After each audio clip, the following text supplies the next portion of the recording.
So just chime in if you have questions or anything, all right? Because that's really, really important to me.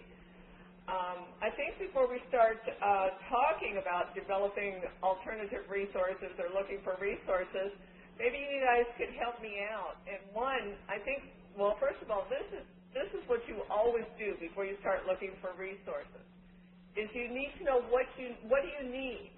What do some of you need as far as resources go? Sanchette, what do you need? Leverage dollars, more staff. Okay, more staff, leverage dollars. What do you need leverage dollars for? Our tribe is basically becoming more and poor, and so they've relied on timber resources, and so we need to find other ways to create fee-for-service to areas that can afford for the cash match, where our budget may not support that because we're going in year 9, and so the corporation is starting to decline the amount of federal funding that they give us. But what do you need the cash for? You haven't told me what you need the cash for. Just to operate the budget. So you need it to pay the 15% of participant stipends or core member stipends? No more a percentage. It's all dollar for dollar now. Okay. So I need it for everything to operate that was normally federally funded. Okay. And with basically like utilities, the increase in costs and the decrease in federal funding, I'm just trying to find an overall cash source rate funds. Okay, so I mean that's the first step, is to see exactly what you need it for. Now, cash buys you something. Well, what do you need the cash for to buy? You need it for utilities. Do you want that answer right now? Really? Oh, I'm just making it up as I go now. You need it for food. You probably need it for transportation.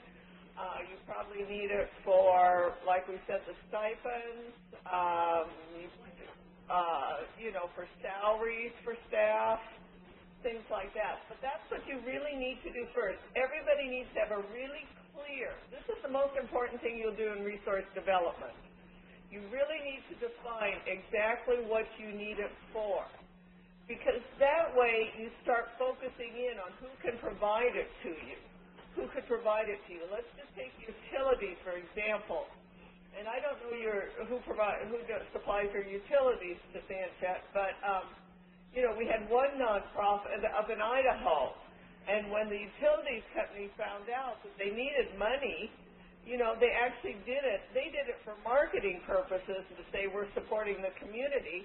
But they'd have never thought of that had they not known what they needed the cash for, all right? Or maybe you need it for staff, and maybe, someone will see that and say, well, I've got 3 of these people. I don't want to lay them off during this time. I want to continue to support them, but I don't want them just sitting here. And maybe they'll put them on loan to you. I mean, it's really important to clearly identify exactly what it is that you need it for.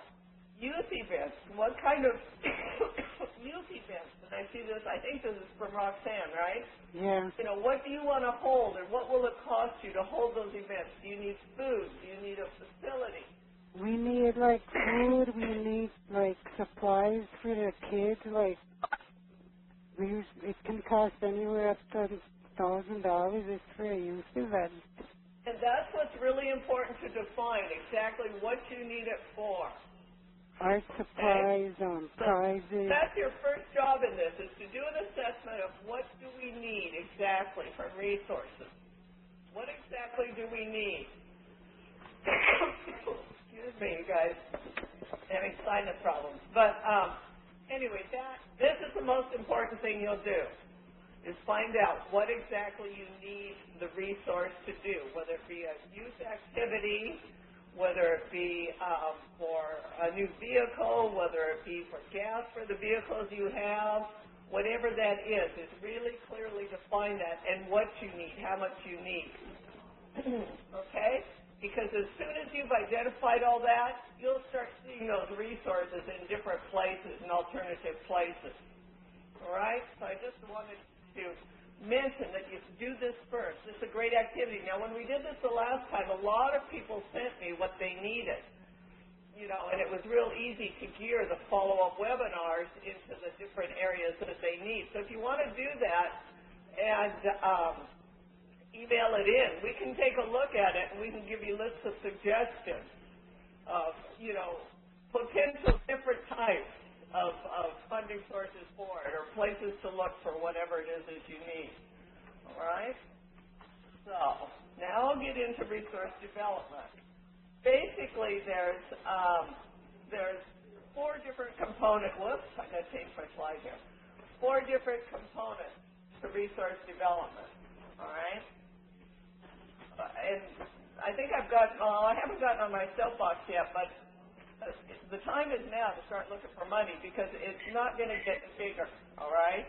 I mean, if we look at the federal dollars, I surely anticipate those will be decreasing. If we look at foundation dollars, well, they're all tied into investments and what they're making off their investments. I think we know what's going to happen there. We look at corporate dollars. I mean, corporations are struggling right now in many cases. So now's the time to start figuring out different ways that you and using every way possible to find money. Now let me talk about the 4 components, and I'm briefly going to talk about each one of these areas, although there's whole webinars on each one of these areas, all right? Is that correct, Brian? I think we have webinars on every one of these areas. Yep, we have all 4 areas. We have a webinar. Well, the first step is your public relations. I cannot stress public relations enough. I mean, people have to know who you are. If you look at companies out there, what do you think public relations for us is marketing for private business? What percentage of their budget do you think they spend on public relations? I'm taking an average here now. Of their total expenditures, what percentage do you think they spend on public relations? Anybody have a clue? Probably around 30%. I actually looked it up for this one nonprofit, you know, and it's a very, very large nonprofit, and they spend 40% on public relations, but they get in hundreds of millions of dollars. So I know we're not going to spend that kind of money, but you really need to take a look at what you're doing for public relations, all right? And I'll talk more about that in a second. Partnerships. Partnerships are critical to every project out there. Who are your partners? I mean, you know, who are your partners? Partners bring resources to the table. So you'll always have to look at who your partners are, okay, and what those resources are. Alternative grant programs, there's more than a corporation out there. There's lots of money out there. And then last, I know the one that you're really interested in, Sanchez, is entrepreneurship. And I love that one, you guys. I could talk about that one all day and all night. That's my favorite one. So let's get into public relations. Okay, first of all, that will help you get money from everywhere, from individuals, from government agencies, from foundations, from corporations. People need to know you're out there. We don't do a very good job of telling people that we're out there and that we have needs. You need to let people know you're out there, all right? So that's important. You look at individuals. My classic example of that is one nonprofit I worked for, did an average job with public relations. I wouldn't say it was good, but it was better than most. One day, Wells Fargo Bank, I was the finance officer, you guys, Wells Fargo Bank called and said, a trust has been set up in your name, you know, to the tune of $168,000. Never met the person that donated the money. Didn't know who they were, but they had read about the work that the council was doing. And so, you know, you want to get out to individuals. Are you guys getting out to individuals, all right?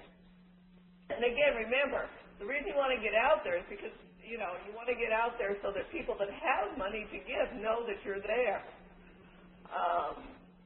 The second thing is government agencies. Government agencies need to know you're out there and not just your funding source, okay? Frequently, there's special projects out there. And they're looking for good partners who can run those projects. One group we worked with last year got $100,000 a year for 2 years just because somebody knew about their work. You know, I mean, that's good stuff. So you need to let government agencies know about you. And you need to figure out how to do that. Foundations, again, the same thing. Let them know you're out there. Their initiatives change from year to year. If they know what you're doing, and all of a sudden, in 2 years, they find out they have a special initiative that they think that you could, meet, that what you're doing meets what their initiative is, they're going to call you. And then the same thing for corporations. They need to know you're out there. And make no mistakes, they may not be, they may have various reasons for giving it to you, but they need to know you're there. A lot of times, and, someone told me this a long time ago, and then it really became clear to me once you start focusing in on it. You don't need to get into the corporation's philanthropic giving component. You need to get into their marketing. I mean, how many times have we seen corporations that talk about what they're doing out in the community? Okay, they go out and look for ones that are high profile, that they're going to market you, one, which is even better, but two, it makes them look good. So you've got to figure out who your audience is and how to reach your different audience. And that's the deal with public relations. Now, I do have a little questionnaire here, and we can send this out to you guys if you want it in hard form, to really kind of do an assessment. I want to go over this. I think public relations is critical. Well, I think all this is critical, but this is huge. And if we're talking sustainability, this has to be done right. Like who's responsible for public relations within your program? Anybody or whoever has the time or whoever will get it done? Roxanne, who's responsible for public relations? Are you? Roxanne? Am I talking to myself? Not there. Suzanne said who's responsible for public relations? It would be Leslie Booth. Okay, so you actually have someone responsible, okay? But the challenge is that she's so involved with recruitment that she doesn't do it, so I end up doing it for her. So we're trying to find that balance right now. So you need to put that as one of your needs when you're doing your resource development. You need someone to handle public relations for you. Okay? Yes. Okay. And then do you even have a budget for it? We have recruitment and public relations in the same budget. Okay. So, and how much of that money is just for public relations, for printing of information, for doing a website, for updating the website, for... Most of that's in kind. Okay, making presentations. Okay, and that's okay. Again, when you're doing your resource, when you're doing your resource development, put in that that's a need for you. Okay, that's a need for you. All right. The next thing is take a look at what you've done. Like, have you done press releases? I know some of you have. Yes. Have you done press conferences? Has anybody done that? No.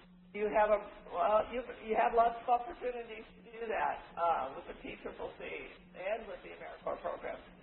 Do you have brochures? Letterheads, logos. Definition of a press conference, please, Susan.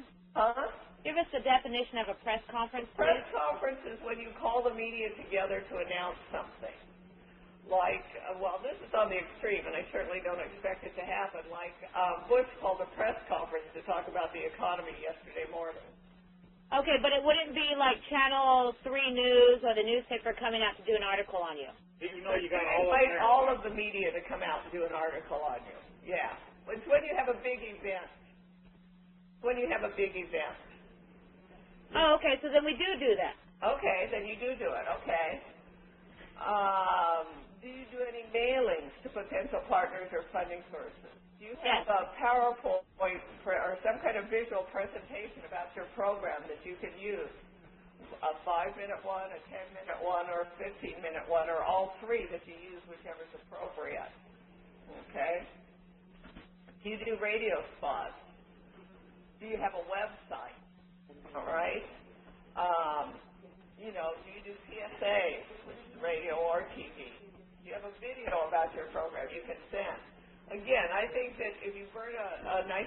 out your program, just burn it to CD. Pictures tell so much more than just words. That's what we were talking about here, and it's much more inexpensive to burn a copy of a CD and send that out in comparison to making a whole packet of paper. Exactly. All right. I want to talk a little bit about websites.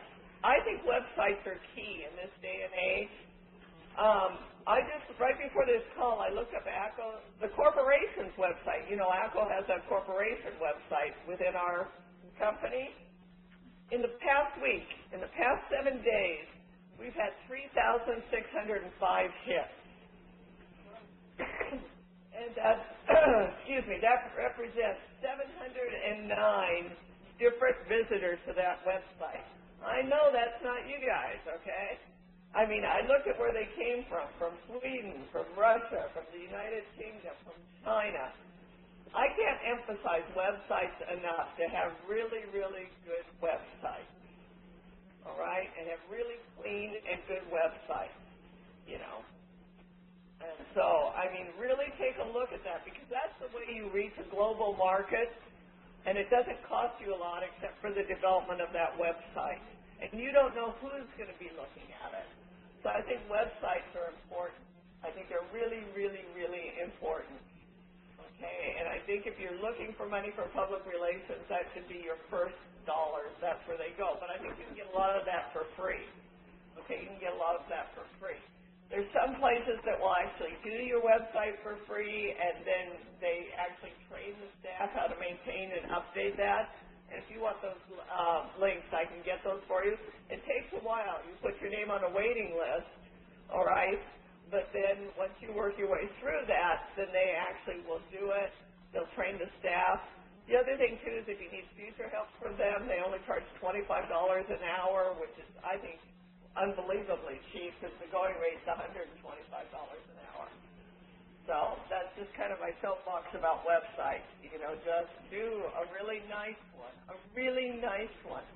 And the best way to do that is look at different websites and see which ones you like the best. See what looks good, and then you can tell them, this is the look and feel that I want. Okay? Susan, can I interrupt for a minute? Yeah. I believe the corporation, I was going to ask Rob, they also have like a media kit and some other media resources available. Excellent resource. Yeah, the resource center We'll send you the link for that too, okay? Rob can tell us too real quick. You know off the top of your head, Rob? Well, we have on the resource center, there are links to working with the media, developing, public service announcements. I'm not sure if there's specific stuff on press conferences, but a lot of the things you just mentioned, the resource center has some of those media tools. Yeah, they do. And if any of you are challenged with the resource center, just let us know and we'll get the exact link for you, okay? But the corporation has probably some of the best material on working with the media. That's a good point. Thank you. And Roxanne also mentioned a few things on the chat there that they do. Let's see. Oh, yeah, you use the internet flyers. Very good. Tribal newspaper, local newspaper. Okay. Yeah, recruit. Roxanne, it sounds like you're really covering a lot of bases with this. But you could use a better one. That's great. Okay.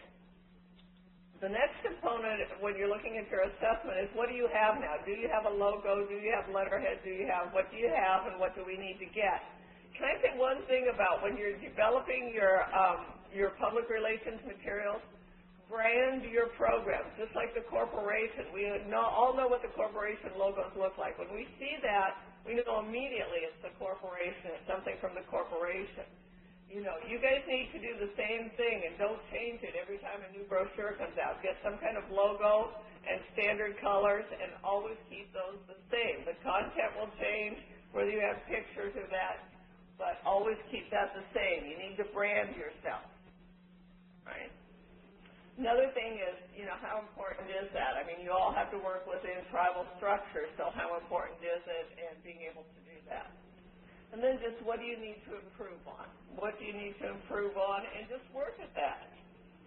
Then I have another page that I won't go over with you. Just take a look at what are you doing, Are you sending information out? Okay.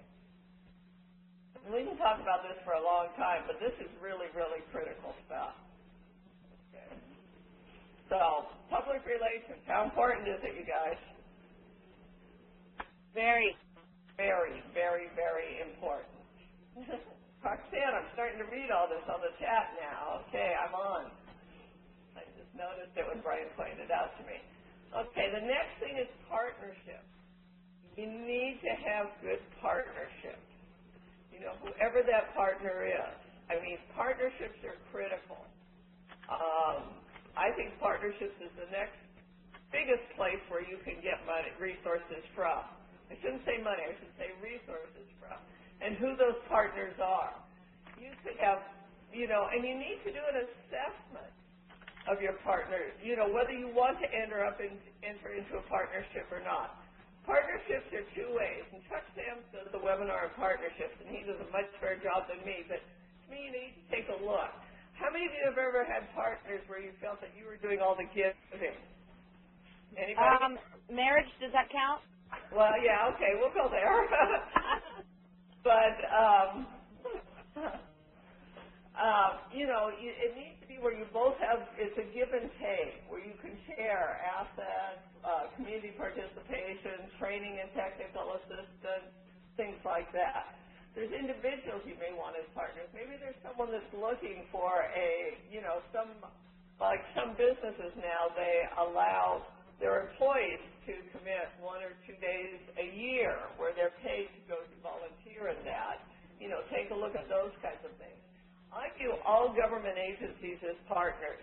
You know, you're partners in getting the services out or doing the program together. And Rob, you can correct me on that, but I just see that. Whenever we got grants or whenever we got contracts or cooperative agreements, I always saw us as partners with the federal agencies. Absolutely. Okay, good. And you know, federal agencies can help you. I mean, one of the best federal agencies to have a partnership with is GSA. Because once you get to know those guys down there, they'll call you and tell you when the good stuff comes in that you're eligible for. Another good one is through state purchasing, you know, state surplus and that. You know, the people that have stuff, you know, you need to look for people that have assets that you need, whether it be expertise, whether it be cash, whether it be employees. You can get employees detailed out to you, whether it be equipment, whether it be supplies. You know, partnerships with companies, Roxanne. Well, who do you buy stuff from? You know, do you get a lot of it at Target or Walmart? Target does a tremendous amount of giving, as does Walmart, but they give the stuff that they can't sell. You know, that's good. You get a lot of donations. So, you know, that's what you look at, and look at the different partners out there. You know, and even other tribes can be partners. Look in California how the tribes have helped each other out through the fires and that kind of thing. So I think partnerships are really, really important. Okay? And again, we do have a full webinar on that. Government funding, huge, huge, over $400 billion annually. Okay? There's 26 different federal agencies that award grants. And they're in the oddest places sometimes. And there's over 1,000 different grant projects. This is by far the biggest source of funds for your program. All right? So we need to be clear. This is the biggest source of funds for your program. So you need to take a look at it. You know, these are all the different federal agencies that award grants. Look at corporations number 2, based on alphabetical. Department of Agriculture. They have all these gardening projects, and they have nutrition projects. Department of Commerce. I'm not sure what project. Department of Defense. I mean, I'm working with a group right now that's going to ask that's working with them to get a whole cultural center built because they have a vested interest in that geographic area. Okay, education we know about, Department of Energy we know about. I think that Tyrone is taking advantage of some of like the weather station materials and that for his AmeriCorps program. We all know about HHS. housing and urban development. They don't have as many, but they do have these weird programs every once in a while that comes out, like, for youth empowerment and things like that. Interior, all of them. Justice, labor, you need to get to know who has what money and where the pockets of money are. Grants.gov is the best way to find it. I still like going to the catalog of federal domestic assistance just because I like to look at it. But that's online too, and just taking a look. Who has potential money out there that I can get, okay, or that I could, might potentially fund it. And what's really interesting is if you go to the non-traditional funding sources, we all know BIA, we all know HHS programs and ANA and corporation that. When you go to the ones that we don't know very much about, a lot of times they like to run the projects because they've never done anything in Indian country. So find those weird ones out there and see if you need that type of resource. Again, don't chase the dollars. Find the dollars that meet your needs. Foundations, there's a lot of foundations out there, you guys. There's a lot of foundations. They gave in 2006, and they haven't released the 2007 information yet, $37 billion. Now, a general purpose foundation is just like what it says. They have their priorities, you apply, you get a grant, okay? Some of them are small. They go down as small as $500. Don't think I've seen anything smaller than that. Up to the Ford Foundation that gives multi-million dollars. The other ones are special purpose, where they only give grants for youth programs, or they only give grants like the Hilton only gives it for elderly programs, or different ones they give for, it's a specific purpose one. Okay, like the Cancer Foundation is just to work with cancer and cancer research and that. Some of them are operating foundations, and they'll actually run the program for you. Okay. Others are family foundations, like Ford. We know all the names that we've heard. Ford has them, Rockefeller. There's tons of those. But the family actually had a lot of money. They set it up, and family members actually are the board of directors. And then corporate foundations. Okay, corporate foundations is the vehicle they use to give the money out. The other place you can get things from is corporations. Okay, but again, there's only about 500 that really give a lot of the money. Typically, corporations are going to give money for two reasons. One, you're located in the geographic area where they do business, or two, they're doing it for their own PR, to show community involvement. Has been my experience. Say what they will, but that's usually my experience is tied into their bottom line or to keep their employees happy. But they still have money to give. Individual giving. 84.5% of the non-government giving is from individuals. That's a lot, you guys. That's more than corporations. That's more than foundations. They gave $295 billion in 2006. Where do you think most of that money went? Who's got an idea? Okay, I'm waiting for you to type. Not there. Okay, you didn't get it. All right, got it. Where do you think that most of that money went, you guys? Does anybody have an idea? Churches. Went to churches. Okay, but there's still a lot of giving that people do. People actually give money. They give a lot of money. If you look at the Red Cross, where their money comes from, if you look at the Salvation Army, where their money comes from, if you look at Heifer International, where their money comes from, people give a lot of money. It's just like the example I gave you at where I used to work, where they actually, someone they didn't know, put together a trust. They said what it had to be used for, it was for scholarships for youth, but that's fine. That's fine, So, don't forget people. But you have to go to people with money that give, okay? So, that's the other place that you can get money. And then my personal favorite, you guys, entrepreneurship. And you notice I don't have much on here for this PowerPoint. That's business with a social mission. That's the fee for service. All right?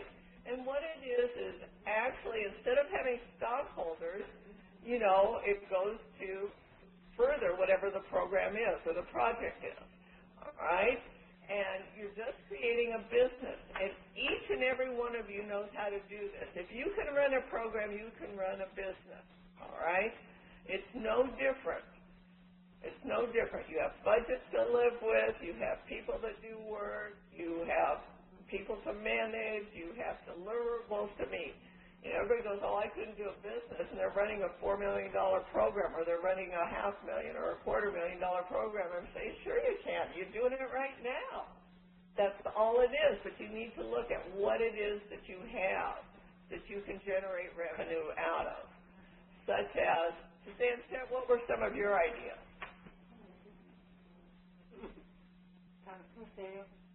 Sanchez, did you go get more coffee? Yeah, why? Do you hear me talking? No, what are some of your ideas to generate revenue? Like, you said fee for service, which is entrepreneurship. What ideas do you have? Sorry, you guys. I'm like, my ear is completely plugged, so if I'm talking really loud, I apologize, but I really can barely hear you guys this morning. But entrepreneurship, fee for service, I've been taking this business class, and I've been learning a lot about how to generate funds. Just tapping into people with the like missions of TCCC so that they can share some of the costs, which will free up some of the costs in my budget. For example, a big one is FEMA. Every time we go to FEMA, they're paying for the project, so that may not be saving my staff salaries, but it's definitely saving the gas and the amount of food during that period to free up and allow for us to do other things or to carry the budget just a little bit further. California State Parks, that's fee for service. What do you do for California State Parks? What do? We provide them with rehabilitation and restoration to their park and to the traditional village sites there on an annual basis. So they don't pay us for our actual, we find out the lowest bid and we compete and we apply for just going under a little bit below that bid, so we are always the winning bid. Oh, dear. Don't even tell me how you're okay. All right, I won't tell you how we're doing it. But basically, it's a lot more inexpensive, and they're paying for us. They're paying for all the gas money and the service of the members. Gave us like $5,000 towards our budget last year. Yeah, I mean, all of you have something that you could get a fee for. I don't think there's a program out there that you don't have something you could get a fee for. You know, whatever it is. But you really have to think about what works for the economy in that community, and TCC has been really blessed that we can go off the reservation and seek outside sources, because we don't do that here with our reservation here because the economy is distressed. They can't financially afford it. You know, so you got to really take into consideration the background and is it really going to work for that area. Yeah, but there may be some things, like you may be having a training that some of the other departments want to have, whether it be staff management training or staff supervision, and it's actually cheaper for them to attend your training and pay you a fee, you have the same speaker, than it would be for them to go out, pay for another speaker to fly in, or that type of thing.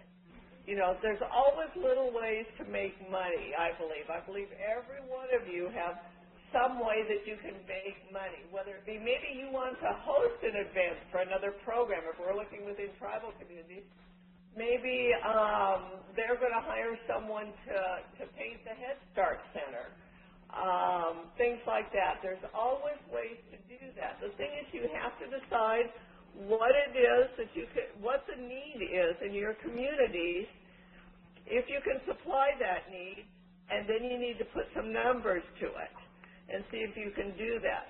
But there's always a way to do it. I can't think of any one of you that doesn't have something that you could generate a fee for, and it could be just sharing a speaker and you pay for that. It could be, you know, doing the painting of something. With Tyrone's program, maybe weatherization pays for the services or that, you know. There's a whole lot. I mean, we could spend days and days on this, so this is just a blush to it. I'd never thought about that because, like, what TCCC does is we do like our people did a long time ago. We barter or exchange our services for in-kind things. Like, instead of charging us for using their building, we'll, like, go do a service for them, and they'll provide us the building for free so we could have a training there. So now it's like taking that to the next level. That's resource generation. Yeah, because otherwise you would have had to pay for the building. Yeah, or if we have a free first responder training, or we have a slot available for somebody, not first responder, but first aid or swift water rescue or any kind of training that we get for free in kind, we offer that to certain individuals, and then when they have like an incident command training or some other kind of hazmat training that we don't have the money for, they'll like swap us a slot for a slot or something. Okay, so you're doing it that way. You're actually doing a non-cash transaction. And then we document But check with your housing program. See if they need some work that you can provide. The state parks is a perfect example of one. But you really do need to look at that, and you're going to have to put some numbers to it. And there's, like I said, there's a whole lot to this. Do all of you have the business guides? If not, we'll get them. Brian, you can find out who doesn't have it, and we'll send it out to them. And that actually walks you through a business, how you set it up. I mean, granted, you're not going to incorporate as a separate corporation or that, but you're going to follow the same principles of looking at, you know, do I have something to sell? What should I charge for it? You know, if I should charge for it, and then looking at the numbers and seeing if it works and if it makes sense. Okay, and for those of you that don't have time to do that, you know, you can always go to the MVDAs, or you can, SBA has free resources to actually work with you on that. You can always apply for VISTAs to help you do that and to help you write grants. I mean, there's plenty of resources out there. But again, the first thing you have to do, I'm talking too long again. All right, Brian, I'm sorry. The first thing you have to do is you have to decide what it is exactly that you need. Once you have that done, and let people know what it is that you need. And once you have that done, you really will start seeing it in the oddest little places, all right? It's just about focus. It's all about focus. So with that, that's kind of the basic components to resource development. And again, this is just a brief introduction to it, and each one of these areas can be, you know, fully expanded. Okay? So does anybody have any questions? And here, Roxanne, let me. Okay, so Roxanne. Well, Roxanne, I think you're going to start doing something on the internet here. You may want to look at the internet and what potential possibilities there are. All right, and then take a look at some of your other federal programs. And see if they don't need some kind of service that you could provide, all right? Because if they have it in their budget, they're going to pay somebody to do it. It might as well be somebody from within the community as opposed to outside the community if you can provide the same services. Anything else? Any other questions for Susan? Well, if you guys think of anything, or if you want to send your resource development needs assessment to me, you guys all know how to get a hold of me. All right? And I wish you the best. Thanks, Susan. Oh, I know what you're talking about, Roxanne, with fundraising. You're going to have to get some volunteers to do it for you then, okay? Okay, you're going to have to get some volunteers to do it for you.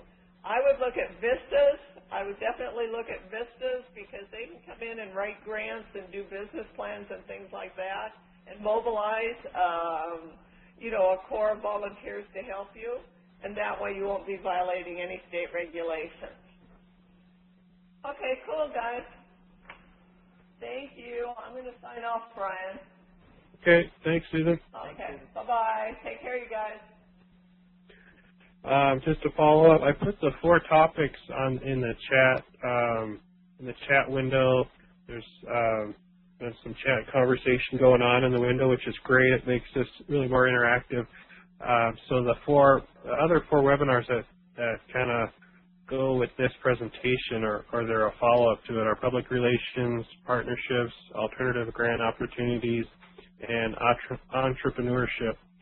So, and we have supporting documents and presentations to go with all those. And so I'll send you guys the links. I'm guessing they're all start being put up on the website in the next week or two, the full series. So I'll definitely let you guys know. So